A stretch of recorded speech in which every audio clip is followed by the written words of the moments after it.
television, Bob. Yeah, the only thing I hate about it is it's always so early in the morning. Yeah. We've done a lot of breakfast televisions over the years, so I'm used to getting up at 4 and going. Yeah, well, like all rock stars, we'll sleep when we're dead. Actually, I believe that one, yeah. Yeah, I never sleep now. So. You've got a great rock and roll history. You're celebrating 50 years tomorrow night at the Sound Academy? Actually, a couple of things we're celebrating. I'm turning 64. Yes, tomorrow. 64 tomorrow. Yeah. 50 years in the business. And 40 years ago, this month, Goddo's first gig. Yeah. So lots of celebrations. And of a certain age, you know, watching from home, everybody's got a Goddo story. They saw you somewhere. Or Flood. I remember you guys played my high school as Flood, and they saw you again as Goddo. I was saying in the green room that if I had $1 for every time I've heard I saw you at my high school, I would be richer than Richard Branson. Well, you made some bucks along the way, but you spent some bucks along the way, too. Well, a lot of excess. Ronnie Hawkins once said to me, he says, you know, Goddo, we're cut from the same cloth. And I said, well, how do you figure, Hockey? He says, well, we both made $1 million, but we spent $3 million. You might have made some, well, I mean, Goddo did so well, and, you know, and of course you got your solo stuff, and you have so many, and your books, by the way, you're working on another one. Yeah, Travels with My Aunt did very well. Yeah, I love your spin on titles, I love that one. And your next one is? The new one is going to be called Up Close and Uncomfortable, much like you're probably feeling right now. And awkward, no, but there's going to be so many great stories, including, speaking of making money, you might have made a bit more if you didn't hang up on one guy. Yeah, I got a call many years ago, probably about 30 years ago. I woke up, it was the ungodly hour of 1 o'clock in the afternoon. Oh, gee. Didn't he know you were I didn't get to bed till noon, though. Yeah. So, yeah. Anyway, I answered the phone, and he said, Greg, it's Bruce Allen calling from Vancouver. Of course, Bruce Allen, Loverboy, and Anne Murray, and BTO, and everybody else. Brian Adams, yeah, he manages all the... He says, we're putting together a Canadian supergroup, and your name came up. And I said, well, thanks, Bruce, but I'm already in one. And I hung up the phone. And it was to join Loverboy. I didn't need that $10 million. No, you were supposed to be the bass player for Loverboy. I was, yeah. Wow. But, you know, we ended up, Paul Dean and I, and all the guys in the band are still great friends. In fact, my new solo album, which you will hold up right now, Bob, was produced by Paul Dean. So right, I'm very good at this. Just like rehearsal. Exactly like rehearsal. Yeah, so I'm very proud of the album, and, you know, it's doing very well. Wow. Speaking of rock and roll story, have we got time for one more story, or do we have to hear some music here? Oh, yeah, 30 seconds. Well, I want to ask about Brian Jones many, many years ago of the Rolling Stones. Okay, 1965, Brian Pilling that wrote Cousin Mary that you played earlier. Yes. Him and I would have been 14 years old, he would have been 15, and we were standing in front of the King Eddie Hotel in Toronto. Yeah. And all of a sudden this limousine pulls up, and the hotel was under siege, just like when the Beatles stayed there.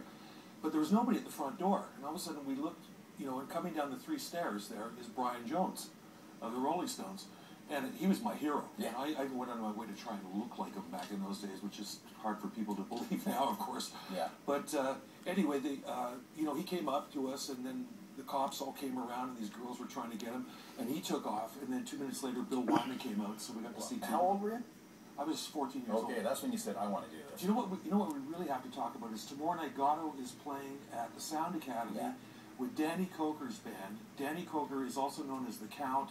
He's the star of Counting Cars on the History Channel. Sorry to mention another one. Yeah. But his band, Count 77, is at Sound Academy with Goddo playing and the great Carpet Frogs, who are just getting back today from a Burton Cummings tour. We'll send some Morning Live viewers your way to the Sound Academy for the big party. And it's my birthday, so bring some presents. Happy birthday, Greg Godovitz. When I'm 64. And I know your mom's watching. My mom is watching, and Vera, this one's for you because this is your favorite song that I've ever written. What's her favorite song? What's it's called Searching for Love, and I hope I don't forget the lyrics. Is it on this album? It's on aMuse. It's right there. Greg Godovitz on Morning Live.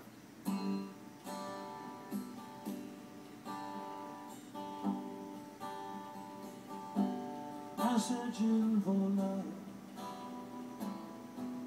in all the wrong places. I'm searching for love with all the wrong faces. I made up my mind. I thought this ain't true. I'm searching for love. Searching for love, starting with you. Sometimes I just can't figure out what what to do with you. You frustrate me daily, and I know I frustrate you. But how can we fix things when communication ends? We have to talk it out. We have to find the truth on which it all depends. So I'm searching for love in all the wrong places. Well, I'm searching for love with all the wrong faces. I made up my mind, and I thought this thing through. I'm searching for love, searching for love, starting with you. You know, it's hard to let someone have the upper hand. It's hard to say you're sorry, so they will understand. It's hard to find a reason for the things that we do. It's hard to know what's right, it's hard to know what's wrong. It's so hard loving you.